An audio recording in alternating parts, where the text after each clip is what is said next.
অনেকে আছেন যে দীর্ঘদিন বিবাহিত করেছেন, বিবাহ বন্ধনে আবদ্ধ হচ্ছেন, কিন্তু সন্তান হচ্ছে না। কিন্তু কিভাবে সন্তান হতে পারে এই বিষয়টাই আমি আজকে আপনাদের সামনে তুলে ধরব। কিছু বিষয় যদি আপনারা খেয়াল করেন যে মহিলাদের ঋতুস্রাবটা যদি ঠিক থাকে, যেমন মনে করেন একই মাসে 2 বার হওয়া, এটা হলো মাসিক সমস্যা। এরপরে মনে করেন এই মাসের 1 তারিখে হলো, পরের মাসে যায় 5 তারিখে হয়ে গেল, এটাও সমস্যা। এরপরে মনে করেন 2 মাস 3 মাস পরে পরে হলো, এটাও সমস্যা। এরপরে মনে করেন যে 3 দিন 3 রাতের কম হওয়া, মানে 1-2 দিন হওয়ার পরে বন্ধ হয়ে গেছে। এই এই মাসিকগুলা দূর করতে হবে।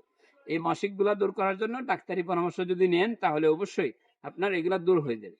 যদি আপনার মাসিকটা যদি ঠিক থাকে তাহলে এই মাসিক যেদিন শুরু হবে সেদিন থেকে শুরু করে 12 দিন পরে, মাসিক যেদিন শুরু হবে সেদিন থেকে শুরু করে 12 দিন পরে, 12 দিন পরে 6 দিন, যেমন 13, 14, 15, 16, 17, 18, এই 6 দিন যদি আপনি সহবাস করেন রাতে এবং দিনে মুক্ত পরিবেশে, সুন্দর একটা পরিবেশে, তাহলে রব্বে কারিম ইনশাল্লাহ এই 6 দিনের ভিতরে মহিলাদের বাচ্চা হওয়ার সম্ভাবনা বেশি থাকে।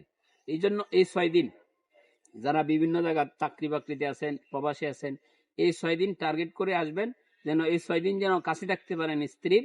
ইনশাল্লাহ অবশ্যই এই 6 দিন মিলামেশা করলে রব্বে কারিম অবশ্যই সন্তান দান করে দিবে। আল্লাহ রাব্বুল আলামিন এই সন্তান একটা নিয়ামত পাওয়ার তৌফিক দান করুক, সকলে বলেন আমিন।